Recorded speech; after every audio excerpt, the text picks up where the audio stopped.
ಪ್ರಜಾಪಯಣ ವಿಶೇಷ ಕಾರ್ಯಕ್ರಮಕ್ಕೆ ಸ್ವಾಗತ. ನಾನು ನಿಮ್ಮ ಕಿರಣ್.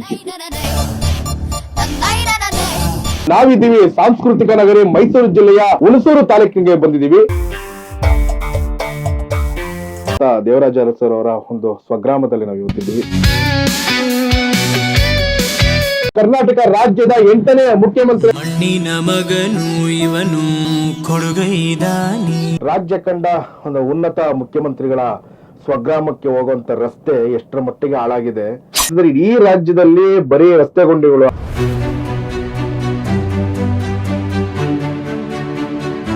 ಸರಳ ಸಜ್ಜನಿಕೆ ಮಹಾನ್ ವ್ಯಕ್ತಿಯಾಗಿದ್ರು. ದೀನ ದಲಿತರ ಧ್ವನಿಯಾಗಿ ಯಾವಾಗ್ಲೂ ಇದ್ದಂತವ್ರು. ಹೋರಾಟಗಳ ಮಾಡ್ಕೊಂಡ್ ಬಂದಿರತಕ್ಕಂತ ವ್ಯಕ್ತಿ ಅಂತಾನೆ ಹೇಳ್ಬೋದು. ಜಗವೇ ನಿನದು ಜಯಿಸೋ ನಾಯಕ. ದಿವಂಗತ ದೇವರಾಜ ಅರಸು ಅವರ ಸಮಾಧಿ ಹತ್ರ ಇದ್ದೀವಿ. ಒಂದೂರಲ್ಲಿ ಒಬ್ಬ ರಾಜನಿದ್ದನು. ರೈತರಿಗೆ ಸಾಕಷ್ಟು ಅನ್ಯಾಯಗಳಾಗ್ತಿದೆ. ಸರ್ಕಾರ ಆಗ್ಬೋದು, ಕೇಂದ್ರ ಸರ್ಕಾರಗಳಾಗ್ಬೋದು, ಯಾರು ಇದ್ರ ಬಗ್ಗೆ ಗಮನ ಹರಿಸ್ತಾ ಇಲ್ಲ. ಮತ್ತು ರಾಜ್ಯ ಸರ್ಕಾರ ಬೇಕು, ಗೆಲ್ಲುವ ತನಕ ಹೋರಾಟ. ಬೇಸರ ಆಗುತ್ತೆ, ಇಷ್ಟರ ಮಟ್ಟಿಗೆ ಹಾಳಾಗಿದೆ. ಒಂದು ವರ್ಷದಲ್ಲಿ ಅವ್ರನ್ನ 2 ದಿವಸ ಮಾತ್ರ ಆಡಿ ಉಗುಳ್ತಾರೆ. ಪುಣ್ಯ ಸ್ಮರಣೆ ಒಂದು, ಜಯಂತಿ ಒಂದು. ನಂಬಿ ಬಂದ ಜನಕ್ಕೆ ಪ್ರಾಣ ಒತ್ತೆ ಇಟ್ಟನು. ಅವತ್ತಿಗೆ ದೇವರಾಜ ಅರಸು, ಇವತ್ತಿಗೆ ಸಿದ್ದರಾಮಯ್ಯನವರು.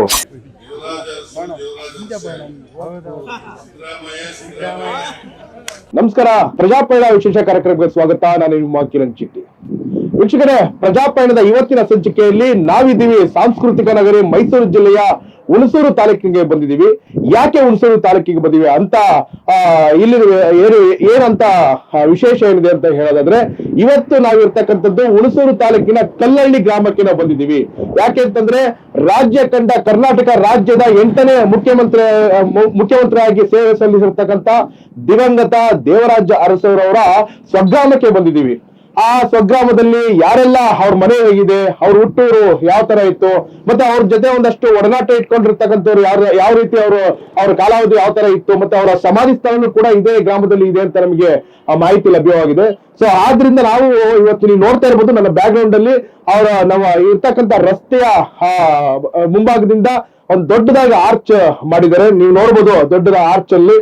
ಸೊ ದಿವಂಗತ ದೇವರಾಜ ಅರಸು ಅವರು ಮಾಜಿ ಮುಖ್ಯಮಂತ್ರಿಗಳು, ಕರ್ನಾಟಕ ಸರ್ಕಾರ ಇವರ ಸ್ವಗ್ರಾಮ ಕಲ್ಲಳ್ಳಿಗೆ ಸುಸ್ವಾಗತ ಅಂತ ನಮಗೆ ಬೋರ್ಡ್ ಕಾಣಿಸ್ತಾ ಇದೆ, ಆರ್ಚ್ ಕಾಣಿಸ್ತಾ ಇದೆ.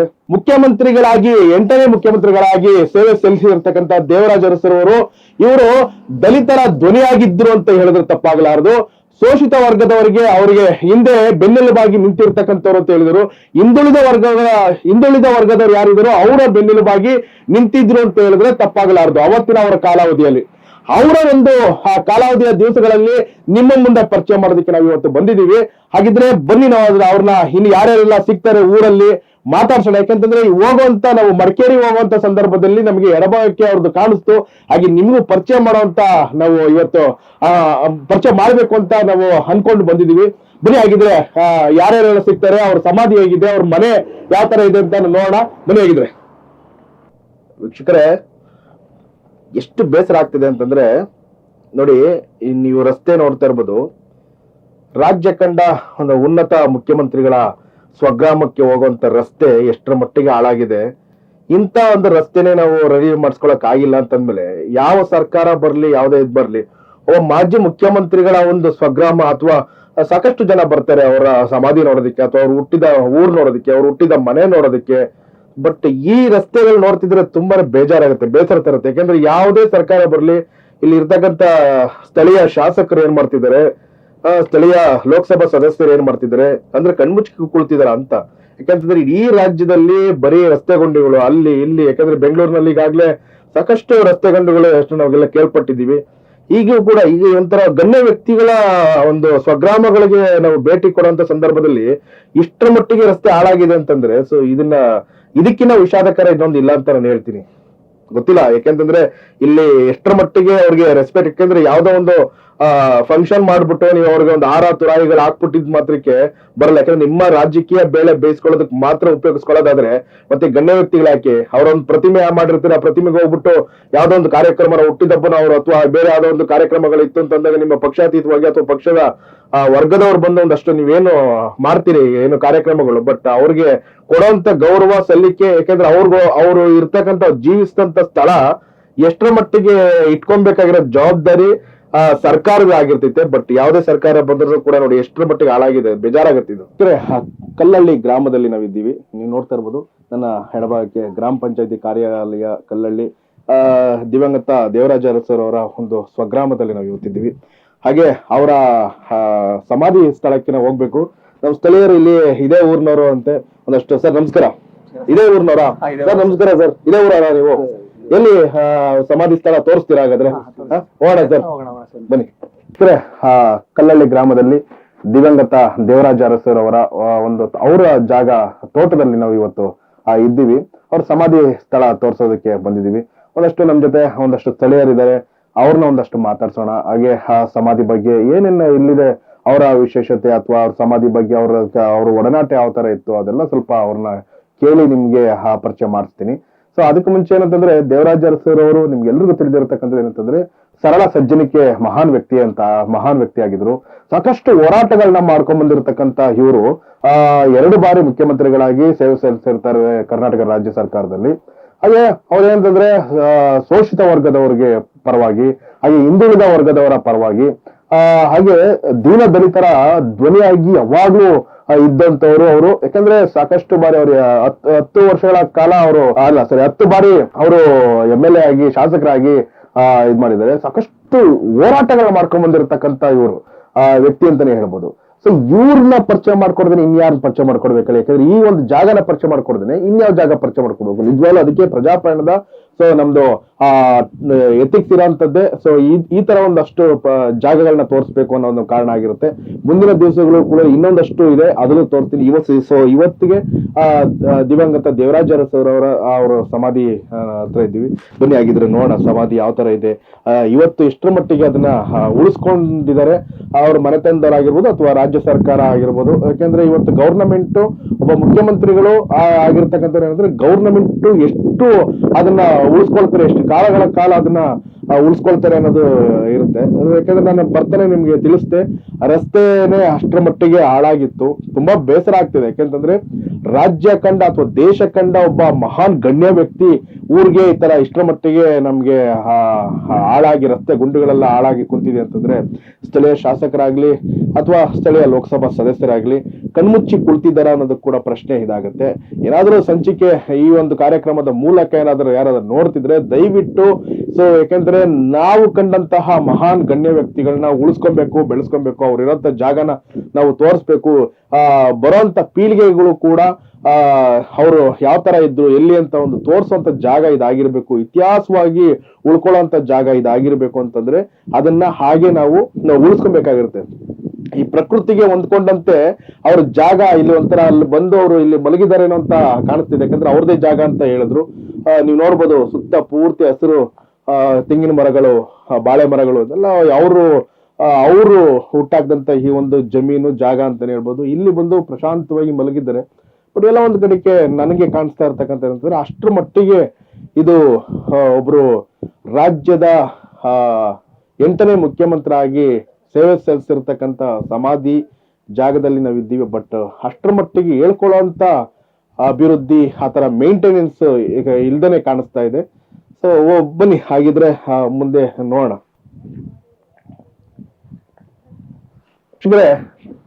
ದಿವಂಗತ ದೇವರಾಜ ಅರಸರ್ ಅವರ ಬಗ್ಗೆ ಒಂದಷ್ಟು ಮಾತಾಡೋದಕ್ಕೆ ನಮ್ಮ ಜೊತೆ ಇವತ್ತಿದ್ದಾರೆ ರೈತರ ಮುಖಂಡರಾಗಿರ್ತಕ್ಕಂಥ ನಮ್ಮ ಸ್ಥಳೀಯರು ಅವರು ಇದ್ದಾರೆ.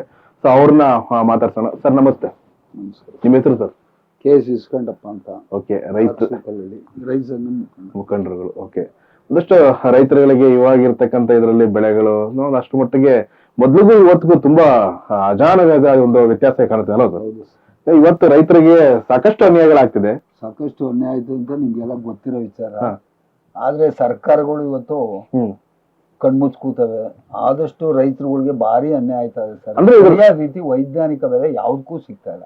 ಅಂದ್ರೆ ನಮ್ಮ area Hunsur, Periyapatna and HD Kote and Arkalgud ಇದು ಒಂದು ಕಮರ್ಷಿಯಲ್ ಕ್ರಾಪ್ ಟುಬಾಕೋ ಅಲ್ಲಿ ನಾವು ಬೆಳೆದು ನಾವು ಮುಂದೆ ಬಂದಿವಿ ಸರ್. ಇವತ್ತು ಆರ್ಥಿಕವಾಗಿ ಒಂದ್ ಸ್ವಲ್ಪ ಈಗ ಮುಂದೆ ಬಂದಿದ್ದೀವಿ. ಆದ್ರೂ ಕೂಡ ಅದಕ್ಕೆ ಸರಿಯಾದ ಒಂದು ಸೂಕ್ತವಾದ ಬೆಲೆ ಸಿಗ್ತಾ ಇಲ್ಲ.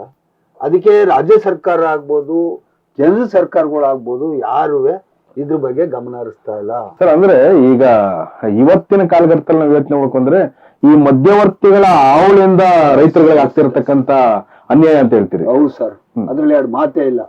ಏನ್ ಈ ಮೀಡಿಯೇಟರ್ ಮಧ್ಯವರ್ತಿಗಳ ಹಾವಳಿಯಿಂದ ನಮ್ಮ ರೈತರಿಗೆ ಭಾರಿ ಅನ್ಯಾಯ ಆಯ್ತಾ ಇದೆ. ಸರಿಯಾದ ರೀತಿ ಯಾವುದೇ ಬೆಳೆಗೆ ವೈಜ್ಞಾನಿಕವಾದ ಬೆಲೆ ಸಿಗ್ತಾ ಇಲ್ಲ. ನಮ್ಗೆ ವೈಜ್ಞಾನಿಕವಾದ ಬೆಲೆ ಕೊಟ್ಟು ಏನಿವತ್ತು ವಿದ್ಯುತ್ ಶಕ್ತಿಯನ್ನ ಖಾಸಗೀಕರಣ ಮಾಡಕ್ಕೆ ನಮ್ಮ ಕೇಂದ್ರ ಸರ್ಕಾರ ಮತ್ತೆ ರಾಜ್ಯ ಸರ್ಕಾರ ಆಲೇ ಚಿಂತನೆ ಮಾಡ್ತವೆ. ಅದಕ್ಕೆ ಯಾವ ಕಾರಣಕ್ಕೂ ನಾವು ಬಿಡೋದಿಲ್ಲ ಸರ್, ನಾವು ಹೋರಾಟ ಮಾಡ್ತೀವಿ.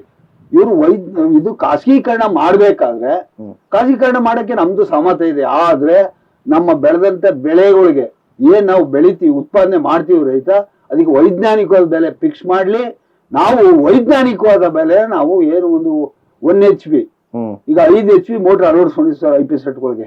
ಅದಕ್ಕೆ ನಾವು ವರ್ಷಕ್ಕೆ ಇಷ್ಟು ಕಟ್ತೀವಿ. ಆದ್ರೆ ನಮ್ಮ ಬೆಳೆಗೆ ವೈಜ್ಞಾನಿಕವಾದ ಬೆಲೆ ಸಿಗ್ಬೇಕು, ಅದು ನಮ್ಮ ಒಂದು ಸಿದ್ಧಾಂತ. ಇವರು ರೈತರಿಗೆ ಸುಮ್ಮನೆ ಇಲ್ಲದ ಅಲ್ಲದ ಇದ್ ಮಾಡಿ ನಮ್ಗೆ ಭಾರಿ ಹಾನಿ ಉಂಟಾಗಿದೆ ಸರ್. ನಮ್ಗೆ ಸರಿಯಾದ ರೀತಿ ಬೆಲೆ ಸಿಗ್ತಾ ಇಲ್ಲ. ಈ ರಾಗಿ ಖರೀದಿ ಕೇಂದ್ರ ಓಪನ್ ಮಾಡವ್ರೆ, ರಿಜಿಸ್ಟ್ರೇಷನ್ ಆಯ್ತಾ ಇದೆ. ಭತ್ತದ ಖರೀದಿ ಕೇಂದ್ರ ಆಗಿಲ್ಲ. ಬರೀ ಸಿದ್ದರಾಮಯ್ಯನವರು ಏನಿದು ವಿಧಾನಸೌಧದಲ್ಲಿ ಮತ್ತು ಬೆಂಗಳೂರಲ್ಲಿ ಸಚಿವ ಸಂಪುಟದಲ್ಲಿ ಕೂತ್ಕೊಂಡು ಮಾತಾಡ್ತಾರೆ, ಮೆಕ್ಕೆಜೋಳ ಖರೀದಿ ಆಯ್ತಲ್ಲ. ಇಲ್ಲಿ ಮೆಕ್ಕೆಜೋಳ ಇವತ್ತು 1,500 ರೂಪಾಯಿಗೆ ಮೀಡಿಯೇಟರ್ಗಳು ತಗೋತಾವ್ರೆ. ರೈತ ಪಾಪ ಮಾರ್ತಾ ಇದ್ದಾನೆ. 2,400 ರೂಪಾಯಿ MSP ಬೆಲೆ ಫಿಕ್ಸ್ ಮಾಡೋರು ಸರ್ ಕೇಂದ್ರ ಸರ್ಕಾರ. ಅದ್ರ ಪ್ರಕಾರ ಖರೀದಿ ಮಾಡ್ಬೇಕು. ಹೌದು, ಅದು ನಮ್ಮ ಹೋರಾಟ. ಮತ್ತೆ ನಾವು 23ನೇ ತಾರೀಕು ಇದ್ರ ಬಗ್ಗೆ ಒಂದು ನಮ್ಮ ಮೈಸೂರು ತಾಲೂಕು ಇರುವಾಲದಲ್ಲಿ ಒಂದು ಸಮಾವೇಶ ಇಟ್ಕೊಂಡಿದ್ವಿ ಸರ್. ಅವತ್ತು ಪುಟ್ಟಣ್ಣನವರ ಏನು ದಿವಂಗತ KS ಪುಟ್ಟಣ್ಣವರು ನಮ್ಮ ರೈತ ಸಂಘದ ಮುಖಂಡರು, ಅವ್ರದ ಒಂದು ಪ್ರತಿಮೆಯನ್ನ ಅಲ್ಲಿ ಮಾಡಿದರೆ. ಅದು ಅನಾವರಣಗೊಂಡ ನಂತರ ಜಿಲ್ಲಾ ರೈತ ಸಮಾವೇಶ ನಡೀತದೆ ಸರ್. ಅಲ್ಲಿ ಕೆಲವು ಬೇಡಿಕೆಗಳವೆ. ಆ ಬೇಡಿಕೆ ಸರ್ಕಾರ ಮುಂದೆ ಇಡ್ತೀವಿ 23ನೇ ತಾರೀಕು ಮಂಗಳವಾರ. ಓಕೆ ಸರ್, ಒಳ್ಳೇದಾಗ್ಲಿ. ಇವತ್ತು ನಾವು ದೇವರಾಜ ಅರಸು ಸ್ವಗ್ರಾಮಕ್ಕೆ ಬಂದಿದ್ದೀವಿ. ನೀವು ಅದೇ ಊರಿನವರಾಗಿದ್ದೀರಿ ಸರ್. ನೀವು ಕಂಡಂತೆ, ನೀವು ಕೇಳದಂತೆ, ಯಾಕಂದ್ರೆ ರಾಜ್ಯದ ಉನ್ನತೀಕರಣಕ್ಕೆ ಅವರು ನಾಂದಿ ಹಾಡಿದವರು ಅಂತ ಹೇಳಿದ್ರೆ ತಪ್ಪಾಗ್ಲಾರ್ದು. ಸಾಕಷ್ಟು ಹೋರಾಟಗಳನ್ನ ಮಾಡ್ಕೊಂಡ್ ಬಂದಿರತಕ್ಕಂತ ಗಣ್ಯ ವ್ಯಕ್ತಿ ಅಂತ ಹೇಳಿದ್ರೆ ತಪ್ಪಾಗ್ಲಾರ್ದು. ಸೊ ನೀವು ಕಂಡಂತ ಅವ್ರದ್ದು ಒಂದಷ್ಟು ಇದು ಯಾರ್ಯಾರ್ದು ಏನಂತ ಪರಿಚಯ ಮಾಡ್ಕೊಡ್ಬೋದಾ? ಇದು ದಿವಂಗತ ದೇವರಾಜ ಅವರ ಸ್ಮಾರಕ ಇದು ಬಲದ ರೈಟ್ ಸೈಡ್ ಅಲ್ಲಿ ಇರೋದು ಚಂದ್ರಪ್ರಭಾ ಅರಸು ಅವ್ರ ಮಗಳು, ಜ್ಯೇಷ್ಠ ಪುತ್ರಿ, ಅವ್ರ ಮಗಳು. ಇದು ಚಂದ್ರಪ್ರಭಾ ಅರಸು. ಓಕೆ. ಮತ್ತೆ ಅವ್ರ ಪಕ್ಕದಲ್ಲಿ ಇರೋದು ಅವ್ರ ಅಳಿಮೆಯ ನಾಗರಾಜ ಅರಸು. ಹೌದೌದು, ಅವ್ರದ್ದು.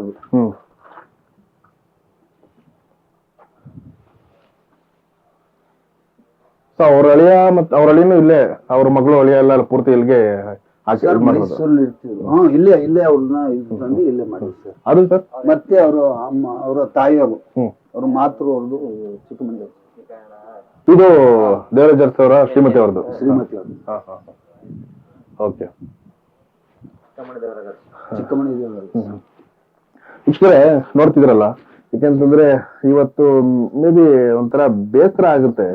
ಇಷ್ಟರ ಮಟ್ಟಿಗೆ ಹಾಳಾಗಿದೆ, ಇದನ್ನ ಮೇಂಟೆನೆನ್ಸ್ ಮಾಡಿಲ್ಲ, ಅಭಿವೃದ್ಧಿ ಮಾಡಿಲ್ಲ.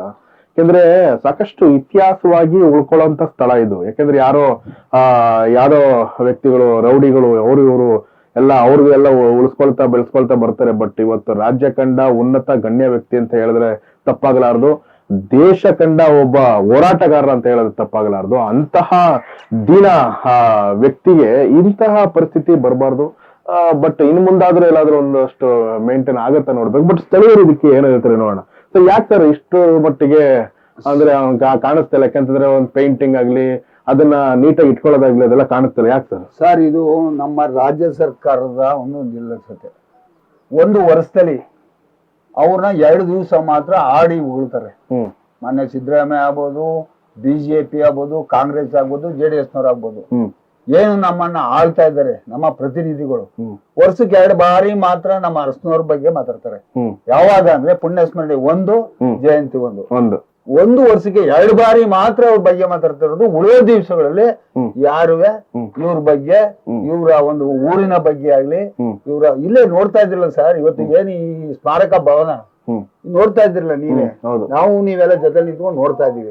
ಮತ್ತೆ ಆ ರಸ್ತೆಗಳು ಬಂದಿರಲ್ಲ ಈಗ, ಆ ರಸ್ತೆಗಳು ಎಲ್ಲ ಹಾಳಾಗಿವೆ. ಆಮೇಲೆ ಊರಲ್ಲಿ ಯಾವುದೇ ಒಂದು 8 ವರ್ಷ ಮುಖ್ಯಮಂತ್ರಿ ಆದಂತ ಧೀಮಂತ ವ್ಯಕ್ತಿ, ದೀನದಲಿತನ ಬಂದು ಹಿಂದುಳಿದ ವರ್ಗಗಳ ನೇತಾರ ಆದ್ರೂ ಕೂಡ ಸರ್ ಅವರು ಮಾಡಿದಂತ ಕೊಡುಗೆಗಳು ಇಡೀ ದೇಶದಲ್ಲಿ ಅವರ ಹೆಸರಿದೆ. ಆದ್ರೂ ಕೂಡ ನಮ್ಮ ಸರ್ಕಾರಗಳು ಯಾವುದೇ ರೀತಿ, ಈಗ ನಮ್ಮ MP ಗಳಾಗ್ಬೋದು, ನಮ್ಮ MLA ಗಳಾಗ್ಬೋದು, ಯಾವುದೇ ರೀತಿ ತಲೆ ಕೆಡಿಸ್ಕೊಂಡು ಅವರ ಊರ್ಗಾಲಿ ಅಭಿವೃದ್ಧಿ ಕೆಲಸ ಆಗಿಲ್ಲ ಸರ್. ಮಾನ್ಯ ಮುಖ್ಯಮಂತ್ರಿ ಸಿದ್ದರಾಮಯ್ಯ ಅವರ ಹಿಂಬಾಲಕರು ಅಥವಾ ಅವರ ಫ್ಯಾನ್ಸ್ ಅಂತಾನೆ ಹೇಳ್ಬೋದು. ಮೊನ್ನೆ ಎಲ್ಲ ಒಂದ್ ಕಡೆಗೆ ನಾವು ನೋಡಿದ್ವಿ, ಅವತ್ತಿಗೆ ದೇವರಾಜ ಅರಸು, ಇವತ್ತಿಗೆ ಸಿದ್ದರಾಮಯ್ಯನವರು ಅಂತ ಹೇಳ್ತಿದ್ರು ಸರ್. ಹೇಳ್ಕೋಬಹುದು, ಅದ್ರಲ್ಲಿ ಹೇಳಿ ಸಿದ್ದರಾಮಯ್ಯನವರು 2ನೇ ನಾನು ದೇವರಾಜ ಅರಸು ಅಂತ ಹೇಳ್ಕೊತಾವ್ರೆ. ಆದ್ರೆ ದೇವರಾಜ ಅರಸು ಊರ್ಗೆ ನೀವು 2015ನೇ ವರ್ಷದಲ್ಲಿ 2013ರಿಂದ 2018ರವರೆಗೆ ಒಂದು 5 ವರ್ಷ ಮುಖ್ಯಮಂತ್ರಿ ಆದ್ರೆ, ಆ ಟೈಮಲ್ಲಿ 2015 ಇದೇ ನನ್ನ ಗ್ರಾಮಕ್ಕೆ ಬಂದಿ, ಇದೇ ನಮ್ಮ ಅರಸೂರ ಗ್ರಾಮಕ್ಕೆ ಬಂದಿ ಇದು ದತ್ತು ಗ್ರಾಮ ತಕೊಂಡ್ರು. ಅದ್ರಲ್ಲಿ 2 ಮಾತಿಲ್ಲ ಸರ್. ಆದ್ರೆ 10 ಕೋಟಿ ರಿಲೀಸ್ ಮಾಡಿದ್ರು ಅರಸು ಅವರ ಗ್ರಾಮಕ್ಕೆ. ದತ್ತು ಗ್ರಾಮ ತಗೊಂಡು 10 ಕೋಟಿ ಕೆಲಸ ದಯವಿಟ್ಟು ನೀವು ಟಿವಿ ಮಾಧ್ಯಮದಲ್ಲಿ ನೋಡ್ಬೋದಲ್ಲ. 10 ಕೋಟಿ ರಿಲೀಸ್ ಮಾಡಿದ್ರು. ಏನಾಯ್ತು? ಅದೇನಾಯ್ತು ಅನ್ನೋದು ನಮ್ಗೆ ಗೊತ್ತಿಲ್ಲ ಸರ್. ಇದೇ ಹರ್ಷವರ್ಧನ್ DC ಅವರು ಇಡೀ ನನ್ ಗ್ರಾಮಕ್ಕೆ ಬಂದು ಅವರ ಮನೇಲೆ ಕೂತ್ಕೊಂಡು ನಮ್ಮ ಗ್ರಾಮದವರೆಲ್ಲ ಕರೆದು ಒಂದು ಮೀಟಿಂಗ್ ಮಾಡಿದ್ರು. ಹರ್ಷವರ್ಧನ್ ಇದು ತನಿಖೆಗೆ ಹಾಕ್ತೀನಿ ಅಂತ ಹೇಳಿದ್ರು. ಆದ್ರೆ ಅವ್ರು ಹೋದ ಒಂದ್ 8 ದಿವಸದಲ್ಲಿ ಹರ್ಷವರ್ಧನ್ ನಾಪತ್ತೆ ಆದ್ರು. ಅಯ್ಯೋ, ವರ್ಗಾವಣೆ ಮಾಡಿದ್ರು. ಅಂತ ಒಂದು ಅದು ಮುಗೀತದು, ಏನೂ ಆಗಿಲ್ಲ ಸರ್.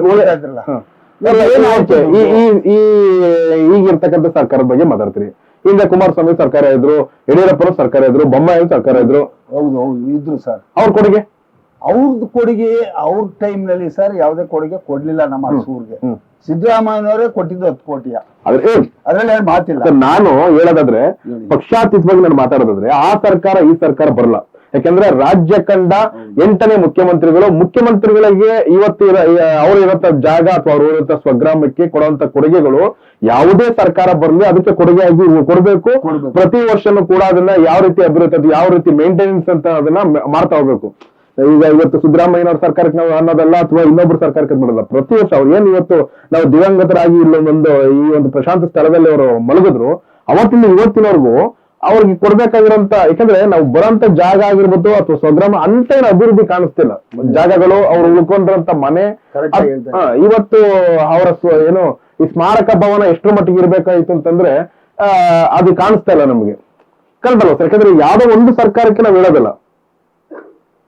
ಕರೆಕ್ಟ್ ಸರ್, ನೀವು ಹೇಳೋದು ಯಾವುದೇ ಸರ್ಕಾರಗಳಲ್ಲಿ ಈ ಪುಣ್ಯಾತ್ಮನಿಗೆ ಅವರು ಯಾವುದೇ ಸರ್ಕಾರ ಬರಲಿ, ಅವರ ಒಂದು ಊರಿಗೆ ಗ್ರಾಮಕ್ಕೆ ಇವತ್ತು ಅವ್ರ ಸ್ಮಾರಕ ಭವನ, ಒಂದು ಮ್ಯೂಸಿಯಂ, ಒಂದು ಇತಿಹಾಸದ ಉಳಿದ ಗ್ರಾಮ ಆಗಬೇಕು. ಹೌದು. ಯಾತ್ರಾರ್ಥಿಗಳು ಯಾರೇ ಬರ್ಲಿ, ಎಲ್ಲಿಂದ ಬರ್ಲಿ, ಅವರು ಒಂದ್ ದಿವಸ ಬಂದು ಇಲ್ಲಿ ನೆಮ್ಮದಿಯ ಕೂತು ಇಲ್ಲಿ ಒಂದು ಯಾತ್ರಿಕ ಸ್ಥಳ ಆಗ್ಬೇಕು ಅಂತ ನಮ್ಮ ಆಸೆ ಇದೆ. ಹೌದು, ಒಂದು ಯಾತ್ರಿಕ ಸ್ಥಳ ಆಗ್ಬೇಕಿದು. ಒಂದು ಅರಸು ಬಗ್ಗೆ ಏನು ನಾಡ ಕಂಡಂತ ಧೀಮಂತ ನಾಯಕನ ಊರಿನಲ್ಲಿ ಒಂದು ಯಾತ್ರಿಕರು ಬಂದು ಹೋಗೋ ಜಾಗ. ಒಂದು ವೀರಾಪೇಟೆ ಕಡೆ ಹೋಗೋ, ಇಲ್ಲಿ ಪಕ್ಕದಲ್ಲಿ ಒಂದು NH ರೋಡ್ ಇದೆ, ಆ ಕಡೆ BM ಇದೆ, ಬ್ಯಾಂಗ್ಳೂರ್ ಟು ಮಂಗಳೂರು ರೋಡ್. ಈ ಮಧ್ಯದಲ್ಲಿ ಊರಿದೆ. ಆ ಕಡೆ ಎಲ್ಲಾರು ಬಂದು ಹೋಗ್ಬೋದು, ಈ ಕಡೆ ಎಲ್ಲಾರು ಒಂದು ಯಾತ್ರಿಕ ಸ್ಥಳ ಆಗ್ಬೇಕು ಅಂತ ನಮ್ಮ ಆಸೆ. ಅದೇ ರೀತಿ ಮಾಡಿಸ್ತೀವಿ ಅಂತ ನಮ್ಮ MLC ವಿಶ್ವನಾಥ್ ಅವರು ಹೇಳಿದ್ರು ಸರ್. ಆಗ ಪ್ರೆಸೆಂಟ್ MLA ಮಂಜುನಾಥ್ ಅವರು ಏನು ನಮ್ಗೆ 2015ರಲ್ಲಿ 10 ಕೋಟಿ ರಿಲೀಸ್ ಮಾಡಿ ಏನ್ ದತ್ತು ಗ್ರಾಮ ತಗೊಂಡ್ರು ಸಿದ್ದರಾಮಯ್ಯನವರು, ಆ ಟೈಮಲ್ಲಿ ನಮ್ಮ HB ಮಾಜಿ MLA ಮಂಜಣ್ಣ ಅವರು ಇದ್ರು. ನಮ್ಮ ವಿಶ್ವನಾಥ್ ಅವರು ಈ ಒಂದು ಕಮಿಟಿಗೆ ಅಧ್ಯಕ್ಷರಾದ್ರು. ಹೌದು. ಯಾವ್ದಕ್ಕೆ ಏನು ಘೋಷಣೆ ತಗೊಳ್ಳೋದು ಸರ್, ದತ್ತು ಗ್ರಾಮ ಇದೊಂದು ಕಮಿಟಿ ಮಾಡಿ ಅವ್ರನ್ನ ಅಧ್ಯಕ್ಷರು ಮಾಡಿದ್ರು. ಅವರು ನಮ್ಗೆ ಏನ್ ಹೇಳಿದ್ರು ಅಂದ್ರೆ MLC ಅವರು ಏನ್ ಆಗ್ಬೇಕು ಈ ಊರಿಗೆ ನಿಮ್ ಗ್ರಾಮನ ಕರೆದಿ ನಾನು ಸಭೆ ಮಾಡಿ ಒಂದು ಕ್ರಿಯಾ ಯೋಜನೆ ಒಂದು ಪಟ್ಟಿ ತಯಾರು ಮಾಡಿ ಏನೇನ್ ಕೆಲಸ ಆಗ್ಬೇಕು ಕೆರೆಗೆ ನೀರ್ ಬಿಡೋದಾಗ್ಬೋದು. ಸರ್ ಪುಣ್ಯಾತ್ಮ ಕನಸು ನನಸಾಗ್ಲಿಲ್ಲ.